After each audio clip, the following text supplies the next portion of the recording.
Right, it is 10 o'clock and I'll say good morning and welcome to the Place and Resources Overview Committee of Thursday the 17th of December. We'll move straight into the agenda. Item 1, have we had any apologies? Chairman, I have received no apologies, but Councillor Pauline Batstone will be a little late, about half an hour late to this meeting. Thank you, Lindsay. Item 2 is the minutes. Can our members content that I sign these an accurate record at a later date? Thank you. Agreed. Yeah, agreed. Agreed. Thank you.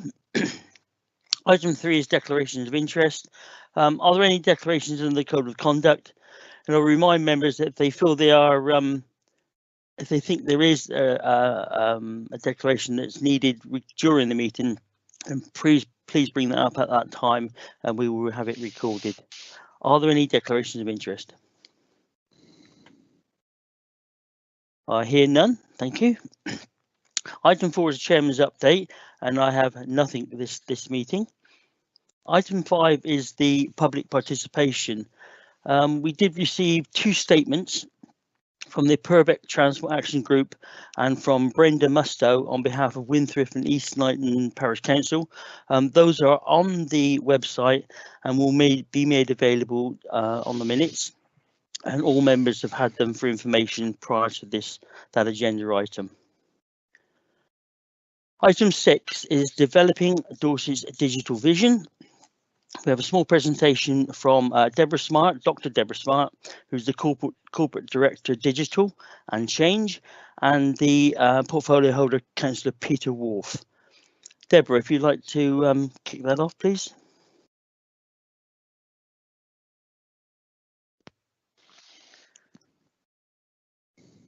Deborah, are you there? I am here. I'm just I can't actually share my screen because we're in a live meeting. That's useful. Lindsay, is there any way around that? I've got the presentation, Well, so I can put it up. If you could put it up, that would be great. Thank you. Thank you. So thank you for inviting myself and Peter to come to the committee today. Could I just hold that, Les? You've gone on to screen share. All I can see is you. Chairman, just to confirm that at the moment we've got you in the live feed and George is just going to put up the presentation. That's all, because all I can see is Councillor Fry, who's now gone. Okay, the presentation's just coming up now. Thank you.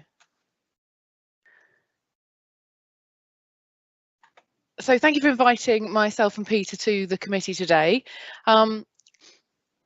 Sort of two main purposes for coming. The presentation.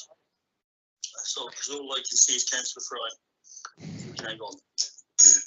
I've got a bit of echo on the line, so I apologise for that. I've got the presentation. Yeah. Right, the presentation is visible on the first slide. Thank you. Next slide, please. Sorry, Chair, I didn't just manage to come on board. Chairman, I don't know. Sorry, Lindsay, there's something strange going on because I'm hearing previous speech. I've got a bit of echo on the line. I think Chairman, I think somebody might have the live stream up, which is obviously slightly delayed. So perhaps if everybody apart from Deborah could turn their microphones off, please.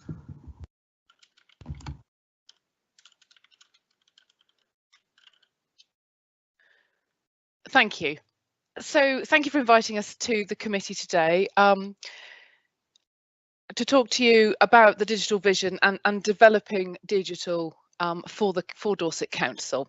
And I think there's two kind of main pieces of work that we want to hand over to you in your capacity as the overview committee for Place and Resources. So one of those things is the outputs and the outcomes, the topics that were covered by the ICT and digital EAP, and I've summarised those in the covering paper and here, and those mainly fell into some discrete categories. So support for members to lead digital and use technology, and in that EAP, and I know some of members of this committee were members of the EAP, we talked a lot about setting up the ICT mentors network, looking at how we use Office 365, and looking at consolidation of various things as we came together in the new council. And another key area of work that the EAP helped us to progress was around our digital place work and improving that really, really important aspect of digital in Dorset to improve that connectivity, to support those 5G pilots, and to really progress our full fibre rollout for the rest of Dorset. Next slide, please. And then helping and supporting us to progress projects internally for ICT and digital. We talked about webcasting of meetings and what that might be like a bit before we had the pandemic and were forced to deal with that.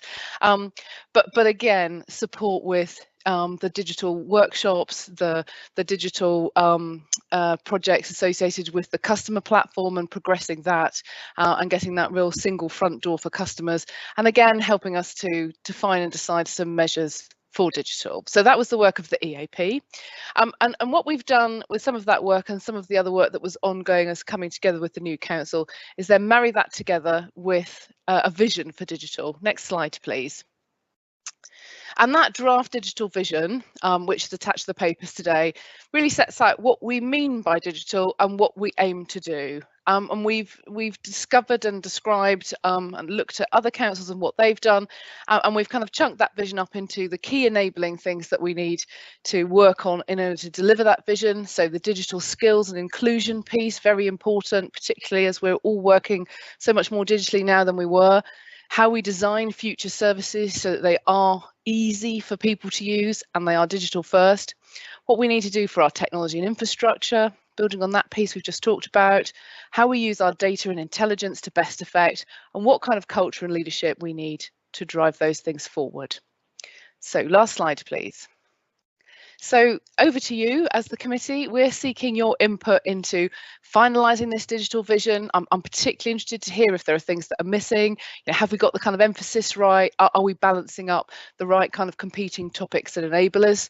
I think the key thing for me would be where our areas of focus should be so that we deliver this vision. It's quite a huge piece of work. What we'd like to do is think about what are the priorities for the next kind of 2 years so that we can put that into a plan and then recommend that to Cabinet and work on delivering it. So Peter and I are here to answer any questions or help or support. If there's any points of clarification, I'm happy to take those. Over to you. Thank you, Chair. Thank you, Deborah. In the chat bar, for non-members and non-officers, we have a chat bar on the side of the screens where members and officers can put comments. Councillor Peter Wolf was meant to be helping present this and taking questions, but he's having problems joining at the moment. We shall see whether he joins or not. Members, I think the draft digital vision sets out the aims and ambitions. I think that's what we need to be looking at. The document itself is at Appendix A. We've seen the 5 main enablers in one of the previous slides. Just to start this off, one issue I felt it didn't cover the paper was the 20% of residents not online. And I can understand why it's not in there, but I did look at the CEO's comments at the very first page of the document, and it did talk about this process would mean that we can invest more time in supporting those that are vulnerable and help them with increased support. So that will kick us off. Key priorities, just to sort of get the juices flowing. I look at things like Dorset for You, which I think still needs more work, still needs a much improved search engine for a good customer experience. I'd like to see the creation of digital infrastructure for all. That's all areas of Dorset, and that's key to the future. And the raising of digital skills. Okay, so we will kick off with Les. If you could feed the RTS. First, the speaker's Councillor Roland Tarr, please. Roland. Councillor Tarr, are you there? Followed by Councillor Carol Jones when Councillor Tarr's finished. Thank you, Les. Councillor Tarr. Can you hear me? Very, very faintly.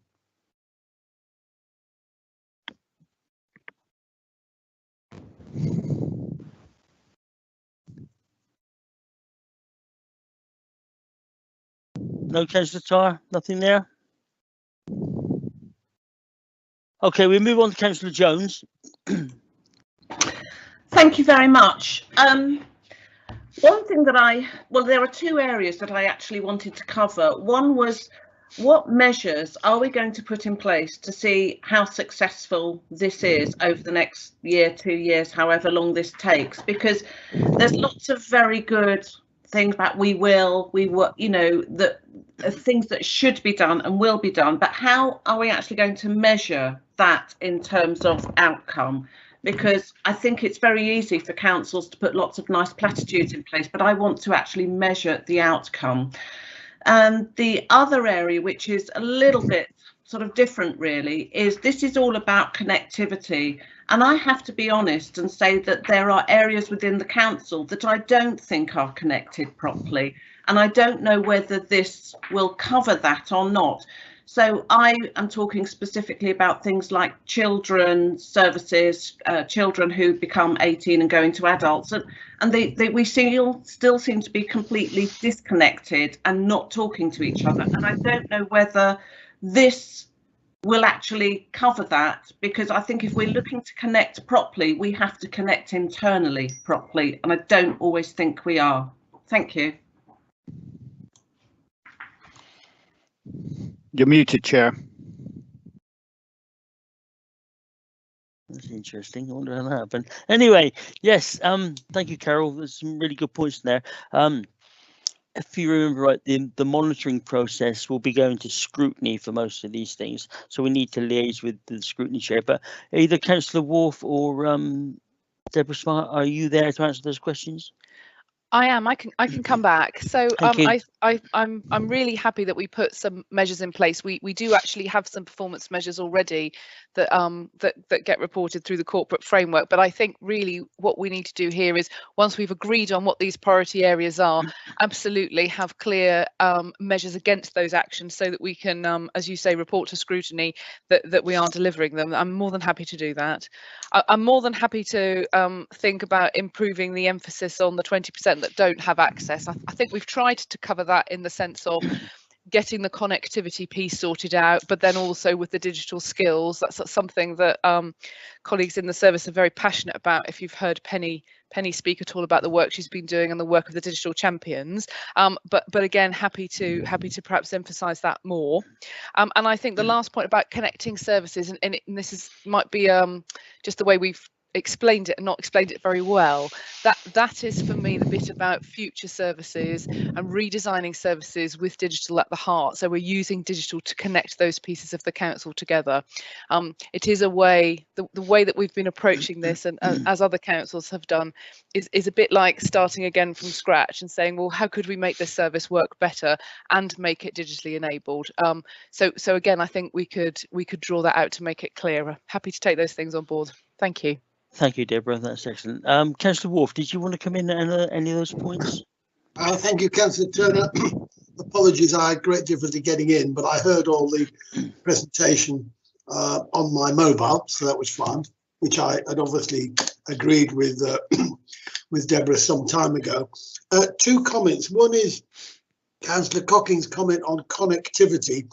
I just want to check whether that's technical or whether it's just people not talking to each other, because we use connectivity in two different ways.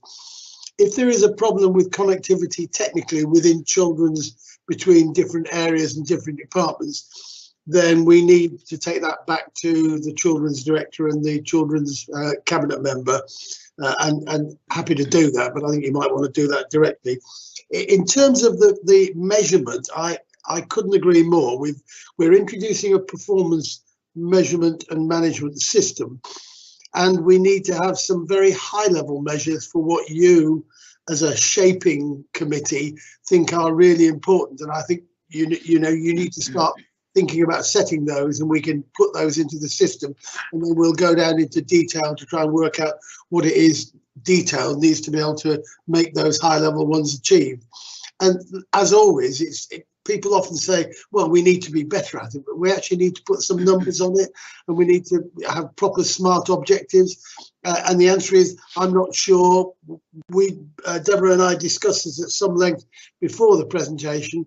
And one of the things Deborah was happy to do was to prepare, oh, well done, Andrew, I'm grateful he's here, was to prepare a plan. And I said, no, I thought the best thing was to let the committee prepare a plan, because I think it's important that it's got your fingerprints all over it. We can help wherever you want, but I think that's your role, and I look forward to contributing. So hopefully that's clarified a bit. Thank you, Chair. Thank you, Peter. Can we go back to Councillor Jones? Could you just clarify the issue on internal communications, whether it's actually a technical issue or the actual verbal communication between directorates? In truth, I'm not 100% sure. I'm talking particularly about children that are transitioning from children's services to adult services, and they just seem to be wildly apart in their communication channels. And I don't know whether that is communication or digitally, and I'm just hoping that this will find a way of making that work a little bit better. Excellent, excellent. Thank you, Carol. Thank you. Perhaps Councillor Parry, would you like to input at that stage? Thank you, Chairman. And I note Councillor Jones's comments. Certainly what we want to see from our children is a settlement into a settled adulthood and an independence that helps them thrive in that respect. Now, technology and digital technology plays that part in it. Internally, we know that some of our systems have to be updated and will be updated as we go forward. But I would also say, don't take your eye off the ball of some of the challenges we face with our external partners who have their own operating systems. And if there's any mismatch in those areas, it will affect the delivery of the service that we want to provide to our children and young people. Yeah. So it's quite a big part of it. But in terms of a digital revolution, you know, Dorset Council is come on leaps and bounds in that respect from our previous. Now, the EV1 technologies that we deploy in our schools to allow children who have perhaps been hospitalised or in isolation to still play a role in the classroom. And it's those sorts of clever bits of technology that we will see helping us direct those very vulnerable children through a period of time where hopefully they will settle into a good place in adulthood. Thank you, Andrew. But if Councillor Jones has any specifics that you want to explore with me, happy to take those away after this meeting. That's excellent. Thank you very much for the offer. Can we go back now to Councillor Tarr? Are you there, Councillor Tarr? No, we seem to have lost Councillor Tarr along the way. The next RTS is Councillor Sherry Jesperson. Councillor Jesperson. Thank you very much, Mr. Chairman. First of all, may I say, I've just seen my rather inappropriate background. I think it's excellent for this time of year. First of all, can I say this is an excellent report, and it shows that Dorset Council, even though we've had so many other things to be dealing with, has grasped the digital nettle, and we're really making a good deal of progress. We're taking it seriously, and there's a great deal to be proud of. And I think this report, in a small way, reflects that. So we're in a good place with our digital vision. In terms of just I was going to make my comment just a minute, but just to go back to the connectivity issue. We were talking about a level of detail. If I could just take it up one level to a more general level, our digital vision is only ever going to be as good as the experience of the ordinary resident trying to make contact with the council and get information back from and have an interaction with the council. And so all the backroom stuff is excellent, but it's what it's like for an ordinary resident to contact the council when they don't contact the council very much. And I think you mentioned in your remarks, Mr. Chairman, the Dorset Council website. That is absolutely central, because if that's not as good as it possibly can be, then everything else kind of falls away. That's the thing that is, I would say, is our top priority. Because it's about communicating outwards as well as internally between our silos. And that brings me on to the point I was going to make about you've asked about priorities. The danger with priorities, isn't it, that the easy to do and the easy to measure ends up taking priority over the hard to do and the hard to measure. And I would urge us to avoid that. If I'm to name two of my priorities, one is an obvious one and not so obvious. The infrastructure. It is still the case that throughout Dorset, access to the internet and access to mobile phones is too poor to be reliable. I know we know about the white areas where there's no access at all, but there's whole swathes of Dorset, like largely my ward, where we were just about getting by with our broadband until halfway through this year. And then because of the increased demand, the increased use of the broadband network, now it really isn't good enough. So I would say doing what's within our scope to get the infrastructure better across the county has to be a priority. And the other slightly more obscure priority, which I'd like to lob in there, is the use of our data and intel. We said really early on that we were going to be an intelligent organisation. We were going to be evidence-led in our decision making, and we can only do that if we put in place the right data gathering and the right skills internally to understand the data that we've gathered and to feed that through into our decision making. That's one of the ones that's hard to do and not very glamorous, but I would like it for that reason. I would like to give it a bit of a plug as one of our priorities. Thank you, Mr. Chairman. Thank you, Sharon. That's excellent. Next we Wolf have Chair Peter Wolf. Councillor Peter Wolf would like to respond, I believe, to that one, but we have then following that will be David Taylor. Councillor Wolf. Do you want to come in, or was that last? Yeah, very briefly to respond to Sherry's very prescient point about data gathering. As part of the performance management project, Dr. David Bonner is reviewing our data and data gathering and data quality and data collection. It's very early days, but I would suggest that your committee may want to have a look at the work done on that at some time in the future. And I'm happy to talk to David so that he can actually come and talk to you about where we are and where we're going and seek some guidance from you. And the second thing to comment on Sherry Jesperson's point about working with people. We have a series of digital champions. We've got nearly 50 of them who are helping the public and people outside who are struggling. As a matter of interest, I just wrote to every single one of them saying thank you for the work they're doing. And the responses I've had back giving me details of the work they've done working with members of the public who generally are somewhat challenged, and it sort of relates to your very first point, are really, really quite heartwarming, and it clearly is making a difference. Thank you, Chair. Thank you, Peter. Our next one, Councillor Fry, is Councillor David Taylor. Chair. Thank you, Les. Thank you, Chair.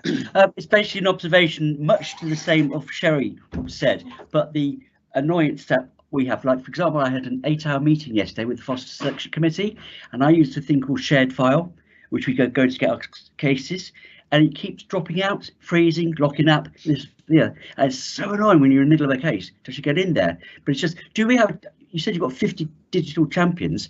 Does anybody specifically look at the network throughout Dorset to see where it can be helped? I don't believe we've got any of our digital champions on board this morning, so we can't ask that question to them. Anybody with ICT background could answer that?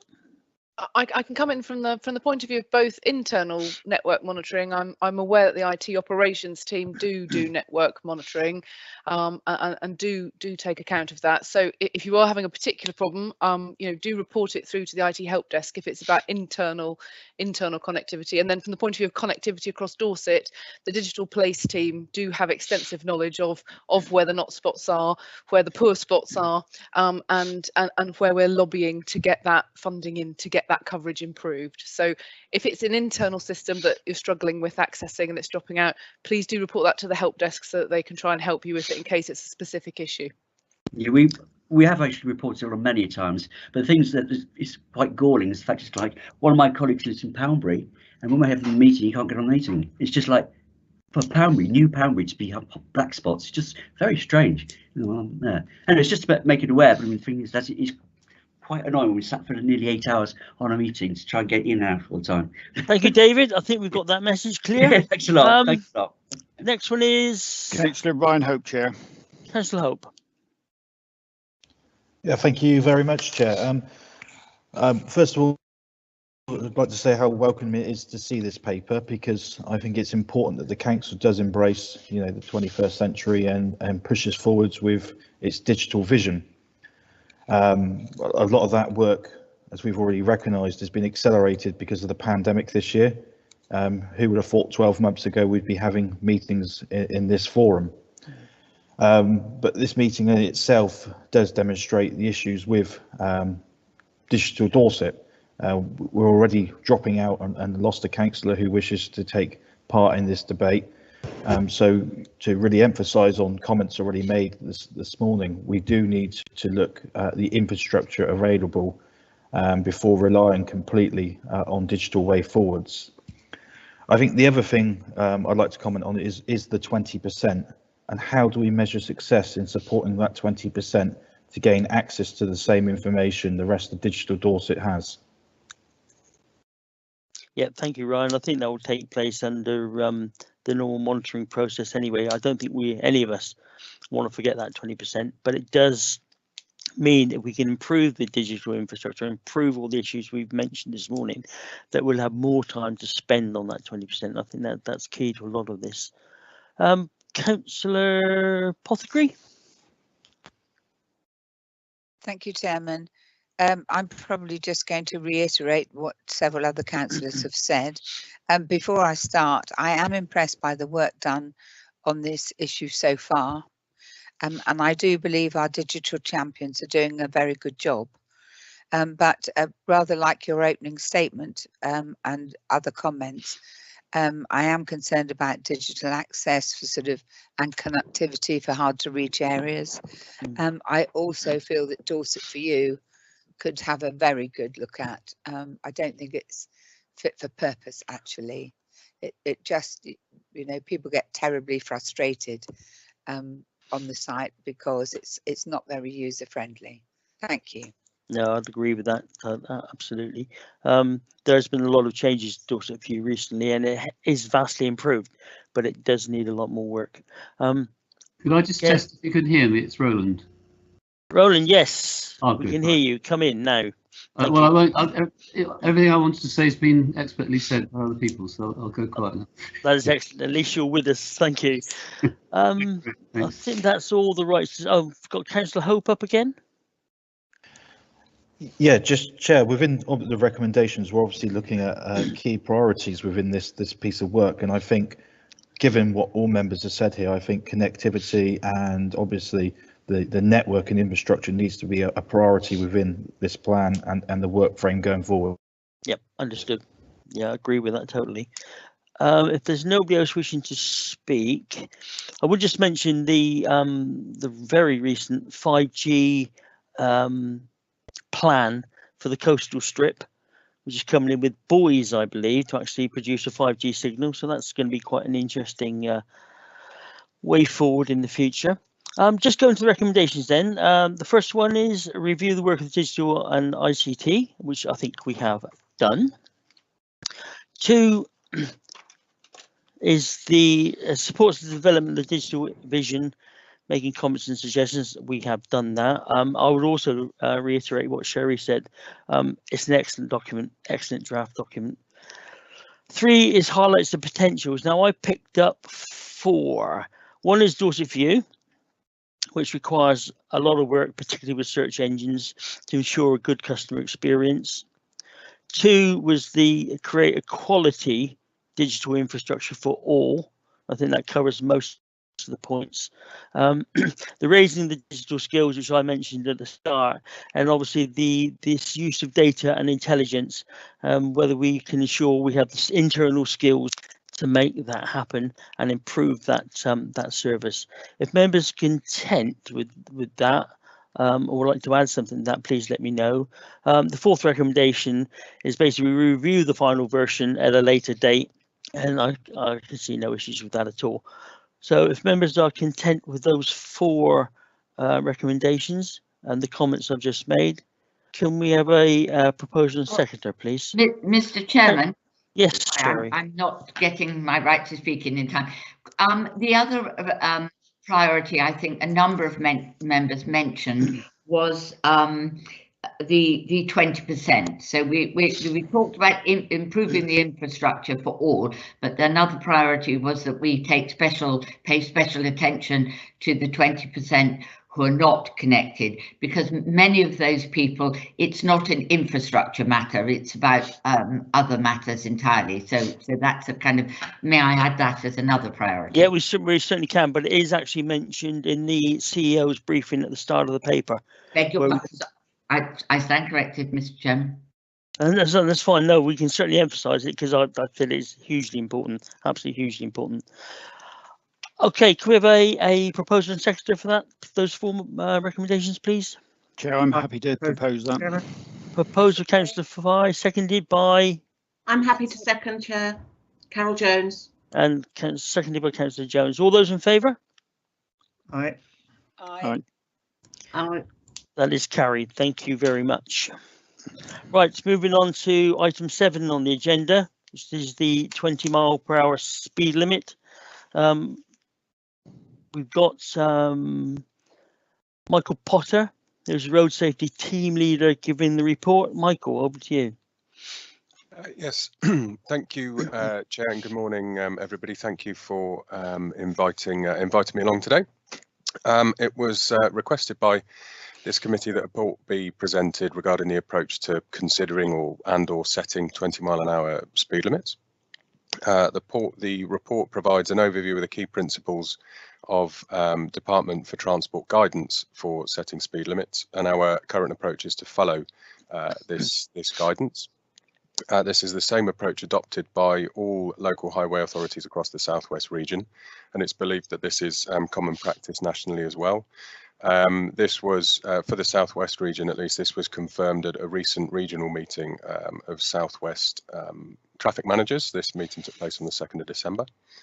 And also further in the report, in light of the increase in demand for 20-mile-an-hour limits, an information document is being developed to provide a clear guide to communities on the principles and criteria for 20 limits. And also to enable officers to assess and prioritise requests objectively. An initial draft of this document is found at Appendix C. And I just wanted to make a quick mention that since the papers for the committee were published, I have made a very slight amendment to the appendix. It was noticed that there was an incorrect mention of county councillor. This has now been changed to local Dorset council ward member. And then I just wanted to add that there are currently 30 20-mile-an-hour speed limits or zones in place across the Dorset Council area. The first 20-mile-an-hour limit or zone was installed in Gillingham Town Centre in 1995, and there is one to be installed early next year in Weston.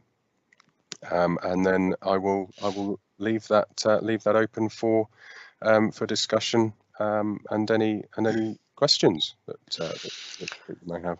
Thank you, Mike. I would mention to members, we are not looking at individual cases this morning. We are looking at the process, and I think that's very important before we stray into all different corners of the county. We have a number of speakers. Taylor's first, Chair. Councillor Taylor. Thank you, Chair. Thank you, Les.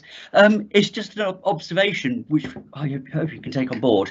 I had a series of 20 mile per hour speed restrictions put in various villages in an area, and the observation they got, it was put in, and about 3 weeks later they dug up to retarm up the road. So I just wondered about communication within the departments. Is it happening? So you understand when you put it in that it's not going to be dug up again, because it's just like we've been after it for years. Which is so that's the question. I can understand your concern, concern, Councillor Taylor, but we are looking at the process for 20-mile limits. That sort of thing. I can understand your frustrations at that, but if we could stick to the process of 20-mile speed limits and how they're implemented. Could that not be put into the process so that the communication could be improved? Between roads and painters and all that sort of thing? Yeah, it's possibly something we could add to the process. Thank you, that'd be great. Thank you. Chair, the next is Councillor Sherry Jesperson. Councillor Jesperson. Thank you very much, Mr. Chairman. Thank you for this report. The report is fine as far as it goes, in the sense that obviously we're told here that the Dorset Council is guided, follows the Department for Transport guidance in installing 20-mile-an-hour speed limits, and obviously that's exactly what we would expect, and we would entirely support that. Of course we would. What if we didn't follow their guidance? We'd have to make up guidance of our own. So to that point, I'm absolutely comfortable with this. But there's a whole other conversation hanging behind that, which I think Dorset Council needs to have, though not here today, I would suggest. And that is how that guidance is interpreted in the 21st century, having just had the year that we've just had. And I think, given it's noticeable already that we've had 2 public submissions on this point, and I think the general public would expect Dorset Council now to be having a slightly more detailed look at its 20-mile-an-hour provision in its highways policy than simply saying we follow the guidance and that's fine, isn't it? Because actually the answer is no. Clearly, self-evidently, it's not fine, because this is an area that causes a great deal of discontent and discombobulation out in the community. My understanding was, and we have Councillor Cherry Brooks with us, my understanding was that the Highways Board was going to have a look at this policy, and that's what they're there for.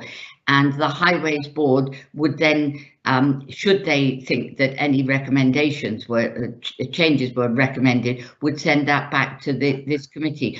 So I would like to recommend, Mr. Chairman, that we pass this back, not that it's for us to pass to the Highways Board, but we invite the Highways Board, who are in fact meeting this afternoon, so we meet very frequently as the Highways Board, to have a rather more thorough look at the principles behind this policy. In other words, it's what I'm concerned with is not the DFT policy, but the weighting that we give it. There's no mention in here, for example, of the weighting given to quality of life.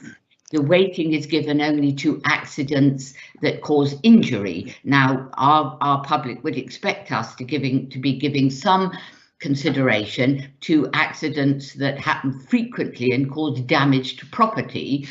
There's not, in my view, sufficient weighting given to the way people live their lives nowadays, involving cycling and walking. So there's a whole discussion, I think, that has to be had about the weighting that we give when we make these decisions.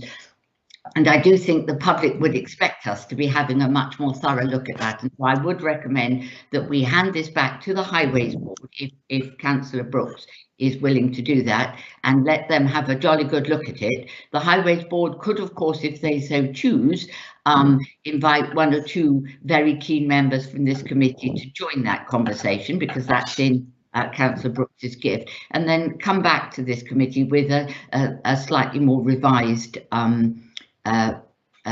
paper. Thank you. Thanks, Sherry. That's spot on. I will actually just go to what I consider to be a second recommendation now, just to let you know that I've thought about this issue. Within the text, it does talk about continued development. And as well as the first recommendation, which is in the papers, to follow the Department of Transport guidance and criteria for setting limits, which I don't think we can change. I think Chair, there's yes. Can I go? I'm just going to say comment on look at the DFT guidance there. There's a number of factors they take into account when looking at a 20-mile zone. It's not just collisions and some things, and I'm conscious of what Councillor Jesperson says. And one of the things is the composition of road users, including existing and potential members of vulnerable road users, the road functions and so on. So there's a whole load of criteria, not just accidents, that should be taken into account. And we need to just review. We need to just review the weighting. It's not a massive. We're not. There's no suggestion that we're going to review the DFT. Anyone could review the DFT recommendations. They are given. That's understood. But we could have a conversation about the weighting that Dorset Council wants to give those going forward. And I think that's a legitimate conversation for the Highway Board. Sure, can I bring in Matthew Piles, please? Just hold, please, for a second. Sorry. If I could just finish off what I was talking about in the first place, that's the initial recommendation. My proposal was, or question to the committee was, do we require a second recommendation? And it would be to continue to develop the initial draft guidance on the principles and criteria for 20-mile-per-hour limits, and to enable officers to assess and prioritise requests objectively. The initial draft is Appendix C, and return the final version to this committee at a later date. So that's all. I think that encompasses most of what Councillor Jesperson just said, and I was going to introduce that later on in the meeting, but we'll continue with members' input. Chair, can I just bring in Matthew Piles at this moment? There are other members waiting to speak, but I think Matthew's probably got something poignant to add to this current point. Sorry, Mr. Piles. Good morning, Chair. Sorry, Matthew Piles, Corporate Director, responsible for highways. I was just going to make the point in the Appendix C that we have put in place. It does make reference about promotion of healthier lifestyles, sustainability benefits, improvements to social interaction and economic well-being of the area is just as important. So I take on board the point that Councillor Jesperson made, and it's very important about the whole story for how we prioritise the criteria within Dorset. Thank you, Matthew. Of course, in each individual case will be very, very different. Next, Chair, thanks. It's Councillor Peter Wharf. Thank you, Chairman. Can I first of all agree entirely that the key issue is process, and we need to not get involved in certain elements of detail. I was asked by almost all of the parish councils in my area what it is they had to do in order to be considered for a 20-mile-an-hour limit. And Michael Potter very helpfully produced some draft guidelines, which I clearly indicated were draft for people to think about. And my request to this committee is that you think very carefully about how we communicate with our parish and town councillors, because quite a lot of them don't quite understand what's involved, what are the criteria, what are government regulations that we have to do, what are areas where we've got some wriggle room, what are the sort of key rules in terms of speeds, what can they do to help before it in terms of community speed watch, etc. And the message itself that goes out to parishes needs to be, to be honest, a bit slicker and a bit shorter and a bit smarter. So I think we need to have this as an opportunity for you to, as a committee, to make recommendations to change the policy and then to communicate that policy more effectively to parish councils. Thank you, Chairman. Yeah, thank you, Peter. I think Sherry's thoughts about a couple of members of the committee joined in with Councillor Brooks and her team to actually move this draft policy forward is the sensible way. Then that can come back to our committee at a later date. Next we have Councillor Ryan Hope. Councillor Hope. Thank you very much, Chair. He wasn't missed. No, I understand that. I think Councillor Wharf has just mentioned quite a lot that I wanted to actually bring in around how parish and town councils can play an active part in developing 20-mile-an-hour zones. So obviously, I understand that the responsibility and the delivery of that lays with the council, Dorset Council being the unitary authority, but bearing in mind that most requests, and I know there's just been one from Weymouth Town Council for the whole of Weymouth to become a 20-mile-an-hour zone, I think it's key that they have a clear understanding and can play an active role in its development. The other thing is, what do we currently allow in our budget to develop these 20-mile-an-hour zones as we get requests? Is there currently a budget allocation, a pot of money, so that when we get them in, we can do them? And last of all, being a member that's recently requested one, we've had one in part of my patch, and I asked for the second part of my patch, is a clear understanding on why, when it is turned down, the areas and the reasons for it to be turned down on. The response I got from the cabinet member when I did was very short. There was no detail of the scoring or anything, as this policy currently says we do scoring when we look at it. And I think that's a good understanding for town and parish councils as well as local members, that when a request is rejected, for what reasons why. Thank you, Ryan. I know in my county council days we did have an appeals process, and that was actually chaired by the portfolio holder. I don't know, perhaps Councillor Bryan can come in. Does that still continue, Ray? Thank you, Chairman. At the moment, we haven't used that, Chairman, but obviously because we carried over most of the areas from the old county council into the new council, I would imagine it still exists, but we've had no reason to use it. But Okay, certainly, yeah. I have taken on Councillor Hope's comments, and we'll look into it further and go back to him. That's brilliant. Thank you very much. Yeah. Thank you very much for that, Councillor Bryan. But I think that's even more important, why we should get a results of the scoring if it is denied, so that we can look at the appeal process, and that should be mentioned in this policy. One last point, if I may, Chair, is around the consultation when we look to do one. Talking from experience, the one in my patch that was delivered by the Dorset Council, so obviously the previous councillor before me, was delayed several times because there'd be an objection by a member of the public to the 20-mile-an-hour zone, but who didn't live in the area or even travel through the area, had no connection at all. And that obviously delayed the implementation, and it created additional work in the consultation process. So I think we need to be looking about who should be actually able to comment on these sorts of consultations in these areas, and when those points should be taken on board on the decision. Thank you, Councillor. I'm not aware of a consultation on this at all. I believe it goes back to the Highways Group under Councillor Brooks. The current Appendix C is worked on and brought back to our committee at a future date. I think that's the process we have. And please, if anybody thinks differently, then let me know. But I don't think there's going to be a consultation on this process. I hear nobody else coming in. So next is Councillor Tyre. Yeah, Chair, I don't know, Matthew Pars, next is Councillor Tyre, but Matthew Pars and Michael Potter also want to speak. I wasn't sure whether it was on the matter that we've just been talking about. I think we'll take those two first then, just to clear up any issues. So first of all, Matthew Pars. I just wanted to clear the issue up about funding, and then Mike could probably comment about the consultation. So the funding aspect, we look at traffic management within the local transport plan. And the reason why we've come to overview is to get members' views of, one, the appendix and the criteria, and the weighting to make sure that we do engage with our local communities, because this is now Dorset Council. Mike, do you want to comment on the consultation part?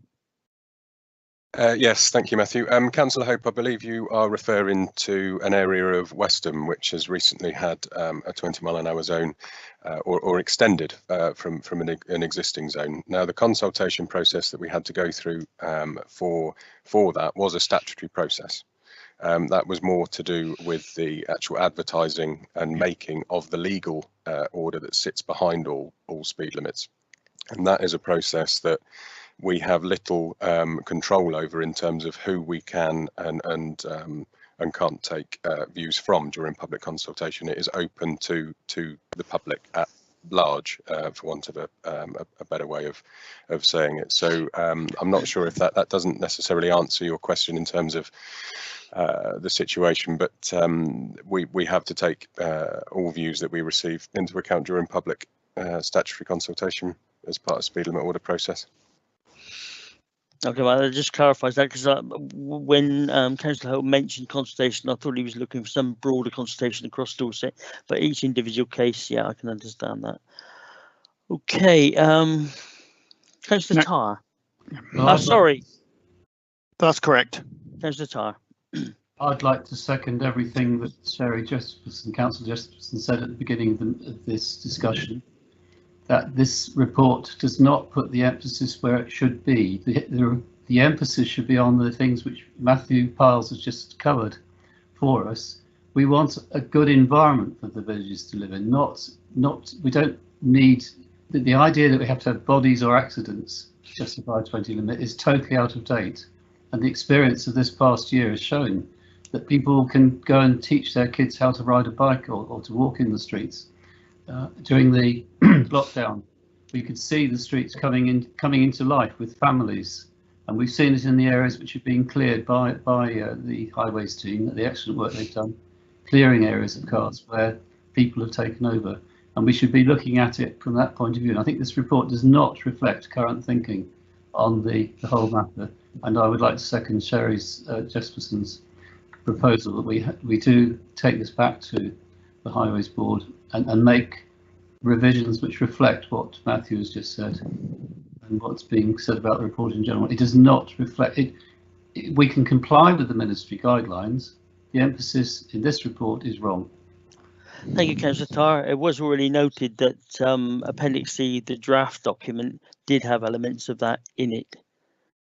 The bottom of the list. It's on the list. Understood. Councillor Starr. Thank you, Chair. Just like to really support Councillor Tarr in this. It is about emphasis, and 20-mile-an-hour limits are not just purely about safety. I know you said you didn't want to bring it down to local particular issues areas, but for an example, in my ward I've got Liship Minster, and that is more busy than it should be because a lot of people cut through there, use country lanes to cut a little bit of their time off of their commute, and a 20-mile-an-hour limit may well persuade them to use the dual carriageway as they should do. So although it is a danger, although no one's been killed there in recent times, but it just is other issues. It's not purely about safety, and there are issues about the impact that this sort of activity has. At the moment, Liship Minster is pretty much a road with some houses down either side, and if you take some of this weight of traffic out, it becomes a village again, I think. Thanks, Chair. Okay, thank you. Councillor Fry, you're going to have to help me now. Who's next? Me, I think. There. Oh, Councillor Ryan Hope. Councillor Ryan Hope. Sorry, first. Thank you. Yeah, thanks for letting me speak again, Chair. Just picking up, and I think Matt led me into this one slightly. The current approach is that it's done within the general highways budget, and I think most cases are in response to highway safety. I think with a greater vision of Dorset Council around wants to create thriving communities, safe communities, and things like that, we should be looking at setting our own budget up for the 20-mile-an-hour implementation, where we have requests come in, and again we'll be able to work with town and parish councils on that. And should they wish, they can support funding applications or raise the precept in their local areas to help fund the application and implementation. So I think a recommendation we should be looking forward to this is a separate budget for developing 20 miles an hour to support thriving communities rather than always reactive safety measures. Okay, God, thank you for your, but you're probably 2 weeks too late with the budget setting process. You can of course input that into the budget process through the director, Aidan Dunn. But I think his first reaction would be to, if you're going to add money there, where are you going to take it from? That would be my gut reaction. Of course, Councillor Bryan, who's the portfolio holder, is on board this morning as well, so he would have picked that up. But it's not quite as simple as it sounds. Yeah, I know that, Chair, but I'm not obviously saying to implement it this year. We can obviously say that we want, this is something we want to look at future budget setting processes. Okay, I know that's we're already down the path for this year. That's excellent, thank you. Who have we got next? Les, is yourself. Yeah, I'm just going to say that this policy, all it is adopting a policy that we follow DFT guidelines and have a policy for following that guidelines. But 20-mile-an-hour speed limits, people, town and parishes think often that this is the golden bullet that's going to solve all their speeding problems. It isn't. Everybody wants a 20-mile-an-hour speed limit in their areas, but I know from past experience that the vast majority of offenders breaking the 30-mile-an-hour zone is local people anyway. And quite often the people that are complaining about the speed are the people committing the speed. So there's an education thing here. And what worries me about some of the 20-mile-an-hour zones is that who is actually going to enforce that? Because the police won't do it. It's not a role for them. Then you'll come down to hard measures, and people will then say, well, we've got a 20-mile-an-hour zone in our place. Can we book some hard measures in place? So they want traffic calming and other measures in place, which actually probably won't solve the problem anyway. This is more about education and dealing with it that way. But this is just a policy to take on the DFT guidelines. Yep, thank you for that, Les. I've got a note in the chat bar which I need really to read out. It's from Councillor Cherry Brooks. It's basically to point out that the Highways Board is with Councillor Bryan, with Cherry supporting. So just to clarify that point. Peter Wolf's made a good point as well. Councillor Peter Wolf's made a good point. Peter Wolf has said, yeah, we need to get people to conduct education, traffic surveys and community speed watch. I think the community speed watch is really important, but you need a dedicated team of people to actually move that forward. Matthew Piles, have you got something there? No, apologies, Chair. I was just saying that most of the issues that have been picked up are within the Appendix C, and I just want to re-emphasise this is our new approach, and we want to work with the communities. And if you look at actually what we're saying about, it's not just about the injury collision history, it's about the concept, where we live in Dorset. It takes on board the healthy life and the important point that Councillor Fry said about police support as well. Yeah. We have to make sure that we don't put something in place that cannot be enforced or is self-enforceable, and we have to be reasonable. But I'm really pleased about this discussion, as we can take this forward as part of the discussion within the local transport plan. So thank you, Chair. Thank you, Matthew. Yeah, Cherry Jesperson has come up for the right to speak. Yep. Councillor Jesperson. Yes, I was just going to say, Mr. Chairman, this has been an excellent discussion.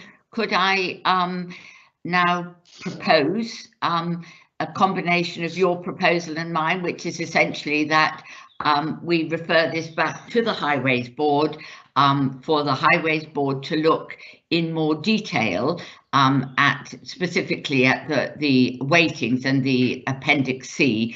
Obviously, it's taken as read that we would follow the Department for Transport guidance, but the stuff that hangs behind that, the Highways Board have a look at that, bring it back to us here at this committee in due course. Thank you for that. Yes, we need the words for the committee clerk. I did read out the ones I thought.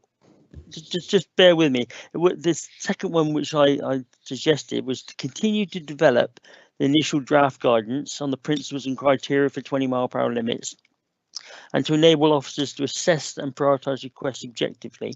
Initial draft is at Appendix C, and to return the final version to this committee at a later date.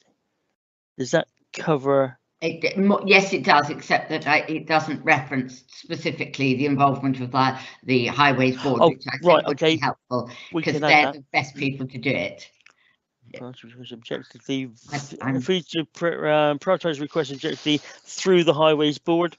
Yes, that would be lovely, and then the Highways Board can pick it up and run with it in due course. And I think then that would be helpful for this committee, because they can do the detailed work and we can do the strategic overview. Excellent, that is spot on. Okay, we have the recommendation from Councillor Jesperson. I believe Councillor Tarr, you seconded that. Yes. Are you happy with this new version? Yes. Chairman, sorry, it's Lindsay here. Just one clarification for the minutes. Are you including the wording that was included in the recommendation of the report about continue to follow the Department of Guidance? Yeah. So is this wording in addition? This is an additional second recommendation. Thank you. Thanks. I'll give you the words later, Lindsay, so that shouldn't be an Chair, issue. do we need Councillor Tarr to actually say on record that he's going to second it? Yes, he should speak up. Councillor Tarr, are you there? Yes, I'm seconding this, yes. You're happy, that's fine. All those in favour? Yes. Yes. Yes. Okay. Yes. Thank you. That is carried. We will move now to agenda item 8. which is utilising the powers under the Traffic Management Act. Basically, the Traffic Management Act 2004 was introduced to give powers to government and delegated powers to local authorities, in that we should have and appoint a traffic manager. In this case is our head of highways, Jack Wiltshire. Jack, would you like to take this report? Thank you, Chair, and thank you for the introduction. So this paper supports Mike's previous paper on our approach to 20-mile-an-hour speed limits. It's intended to give a wider overview of the Traffic Management Act and the role of the traffic manager, but specifically looks at the requirement for a traffic manager and their role in overseeing the traffic regulation order process. So for clarity, as Councillor Turner just said, I am the head of highways, but within that role, I am also the traffic manager for Dorset Council. The overarching requirement of a traffic manager under this Act is to reduce traffic congestion and to influence reliable journey times. But linked to this is the management of all utility companies carrying out work on highways network, and also the implementation of traffic regulation orders. The Act closely links with other legislation, and as such it can be confusing for what are and what are not things that we're able to enforce through it. So for absolute avoidance of doubt, it is the police and not us who operate camera vans and fixed speed cameras. Dorset Council cannot fine for speeding and do not receive money from speed cameras. This paper has not identified any direct implications in terms of finance, well-being or climate as a direct result of recommendations of this report, as it is intended to give an overview of the current approach rather than to introduce any change. So the recommendation report is for the committee to support the described approach to utilising powers under the Traffic Management Act. Thank you, Chair. Thank you, Jack. Pretty straightforward, I think, but we have Councillor Tarr wishes to speak. Well, I've read through this in some detail, and it seems like a very thorough report to me. It seems to me that it keeps the highways position as it is at the moment, and I've had a very good experience of this in my ward over the time, the last 18 months. So I'd recommend that we support this. Thank you. Thank you. Councillor Fry. Yeah, and I'll second this. I'm happy with that report. I think it makes lots of sense, and I'm happy to support that. Thank you, Councillor Fry. Are there any other members wishing to speak on this? It sounds no. We have a proposal in Councillor Tarr and seconded by Councillor Fry. Are all those in favour? Yes. Yes. Yes. Thank you very much. That is carried. We'll move now to item 9, the winter maintenance policy. Just let me get that up on the screen.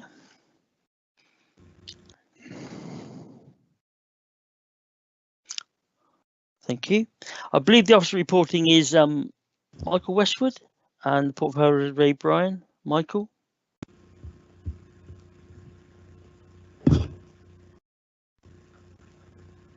Is Michael on board with us this morning? Is there anybody speaking to this paper?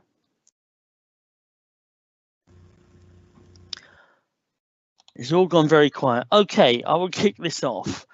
Chair, it's Matthew Pales here. I do apologise. Let me find out where Michael is, but I'm sure Jack can stand in for Mike while I just find out what's happened. Thank you, Matthew. I'll kick this off anyway. It's a policy that I'm extremely well versed in. The vast majority of it has come across from Dorset County Council, where it's been used and acted upon for many, many years, highly effectively. We have a paper, I think, apart from one area which talks about the effects of COVID-19, which, as I say, is not changed. The only amendment is to reflect changes in the route-based forecasting, and which what I was hoping Mike was going to be speaking on. It's basically a different way of forecasting the conditions on various routes and the reaction to that forecast. Somebody wanted to come in then? Yeah, Councillor Turner, if there's a technical issue why Mike can't speak, I'm quite happy to cover those points. If you could, please. Yeah, I think basically if we could just let us know the foundation of the document, the fact that it has been used for some time now, very, very effectively. And the two changes, one is the changes due to the COVID-19, which is Appendix 5, and the route-based forecasting as opposed to the area-based. That would be good. Thank you. Thank you, Councillor Turner. So yes, just to reiterate, this is something which we have to review every year, so we can make sure that we are maintaining our highways, carrying out the winter service appropriately for each of the appropriate roads. So it's one which gets reviewed at the start of each individual season, and we discuss that with our portfolio holder. So for this season, we've already looked at the impacts of COVID-19, had to take on our risk management approach to see what would happen if we had fewer drivers available to grip the roads and those sorts of things. And Councillor Bryan has been happy with that. So we've got portfolio holder agreement for this current policy. Going forwards, we want to take it in a similar respect to what we're doing with the 20-mile-an-hour approach. We want it to go to the Highways Task and Finish Group, the Highways and Transport Board, so we can discuss it in further detail with a view to adopting the policy formally by Dorset Council by the end of this financial year. The key changes Councillor Turner covered for us this year is this move to route-based forecasting. So previously we had domains which the area was set up into. So we knew from previous weather forecasts that you had certain areas which were colder than others. We're broken up into about 4 different areas. But it meant if one part of that area was going to drop below freezing, or there's likely to be an ice forming on the road, all the lorries would go out within that area. Now, that might mean that you could be potentially gritting areas which might not need to be gritted that night. So with better accuracy for weather forecasts, we now have the idea that we can have route-based forecasting. So we have got 20, off the top of my head, 21 different routes which our lorries take. We now have an individual forecast for each one of those routes. So instead of having to send out multiple lorries, we can just work out for each given day how many lorries need to go out, and then minimise the amount of salt we have, minimise the impact of the salt going into the environment, and make sure that we're appropriately maintaining those roads as we should be doing. So the cost saving for that, we've worked out last year. So given that we wanted to make sure we were carrying out our duty correctly, what we wanted to make sure is if we moved to route-based forecasting, could we possibly miss something? So we ran route-based forecasting in the background last year, and then we compared it all the times that we went out. What would have been the difference if we'd have used route-based forecasting? Mm-hmm. And the financial difference, including all the costs for the additional weather forecast last year, meant that we would have saved in the region of £20,000. We carried out our due diligence. We recognised that route-based forecasting was accurate, and we were carrying out our appropriate requirements. Therefore, this year we have route-based forecasting, and we can save approximately £20,000 depending on what the marginal weather conditions are. So that's a brief overview. I'll notice Matthew is back in the room. So Mike is here, Chair. He had a power cut. The irony of modern technology. So I don't know if Mike wants to add anything. Mike, I don't know whether you've heard what Jack said, but he's pretty much covered the paper, to be honest. Have you got anything to add? Unfortunately, I've just come back this second. I was sitting here as Jack was doing his last bit, and everything turned off around me. It was like IT dropped out of my world for a moment. So I've not heard what he said, but I'm sure he's covered it very well. He's always worked very close to. I think we've identified the paper is well versed and well used and excellent document. Anyway, always has been. He mentioned the introduction of the route-based forecasting and the Appendix 5 changes to the paper due to COVID, I mean the virtual bunker, etc., etc. So I think most of it's been covered. The only thing I might add that's not in the paper, that's something that I've picked up on this year as we've been using route-based forecasting. Another benefit that I've seen from it is where we relied on domain-based forecasting. I've noticed that where we got a more granular level of forecasting through route-based forecasting, it's been noted we've got some routes that traditionally we might not have done through domain-based forecasting that now we are doing through route-based forecasting, and it's giving us a better picture of what routes and what areas in Dorset we do see go below freezing on any given night. So I think it's also helped us from a safety aspect as well. That's a huge benefit. Thank you for that. Members, are there any Chair, Councillor Rowland Tarr is first. Councillor Tarr. Well, again, I'd just like to say I've read right through this report. I think it's absolutely fantastic. It's very thorough, and I'm just a bit worried that the people who've been involved with it might not be dreaming of a white Christmas, but I think it's a first-class report and the first-class service that's being proposed. So That's Thank- my. Thank you for that. Thank you. Next is Councillor Ray Bryan. Councillor Bryan. Yes, thank you, Chairman. I was actually concerned that I was going to have to take over this, so I'm glad the team rallied round and stepped in. But it's easy because it is a good report, and a lot of the work on this, Chairman, as you will know from your previous life, was existing. All we've done is tweak a few areas. It's our aim to make sure that we make available to members as much knowledge as we feel they need. And if I refer back to some of the maps you'll see towards the tail end of the report, one of the things I'm very keen to do is make sure members understand how they can get at this information on a regular basis for their own use. It was our plan pre-COVID-19 to offer members the facility to actually go out and see how the gritting lorries work, because a lot of people think they just drive along the road. That isn't quite the case. They have the jurisdiction as to how much salt they put down by tweaking the displacer at the back end. We were hoping we'd get members out with the team, but unfortunately we haven't been able to so far this year. This is probably one of the most important areas of highways, is making sure that we keep the roads clear and safe during the winter period. So again, my congratulations to Michael on the report he's produced, and it has the full support of me at all times. So thank you for allowing me to speak, Chairman. Thank you, Councillor Bryan. I don't think we've got any other speakers. Yeah, Councillor Andrew Starr, Chair. Oh, sorry, yes, missed him. Councillor Starr. Thank you, Chair. Yes, I'd just like to welcome this report. My only slight criticism, if you can call it that, is that it says that there's going to be no implication to climate change.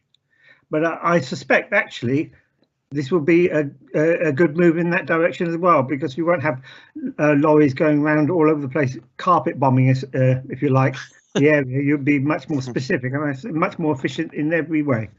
Yeah, I think you're absolutely right. There'll be less emissions through the vehicles not going out, and of course there'll be less salt, which is always good news going into the water table. Thank you, Andrew. Okay, the recommendation as written, so no issues with that. Have somebody to, I think Councillor Tarr, you actually proposed that. Is there a seconder? I'm happy to second that, Chair. Councillor Les Fry. Councillor Les Fry seconded. I will second that, Councillor Chair. Councillor Starr. Councillor Starr, I second it. Okay, we've already caught Councillor Fry for that. Councillor Starr, but thank you. All those in favour? Yes. Yes. Yep. Agreed.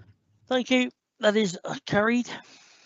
Right, we move on to item 10 on the agenda, which is Placing Resources Overview Committee Forward Plan, which you can almost see on the screen. There we go.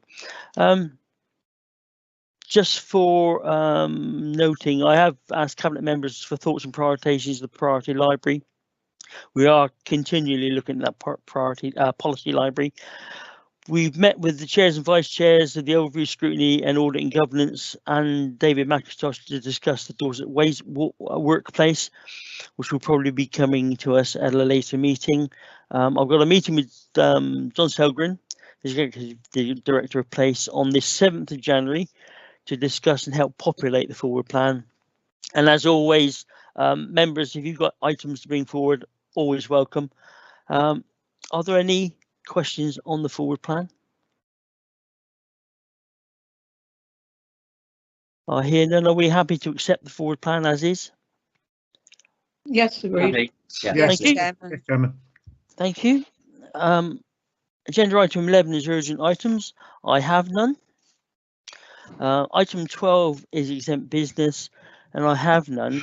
Before closing the meeting, I'd just like to thank committee members for their input throughout this year, a difficult year, and Democratic Services for their support, especially Lindsay, who's done a sterling job keeping us all on the straight and narrow. The only other thing I'd like to say is may I wish you all well over the holiday period, whatever your faith or belief, and hope you have a much improved 2021 and stay safe. Meeting closed at 11:14. Thank you.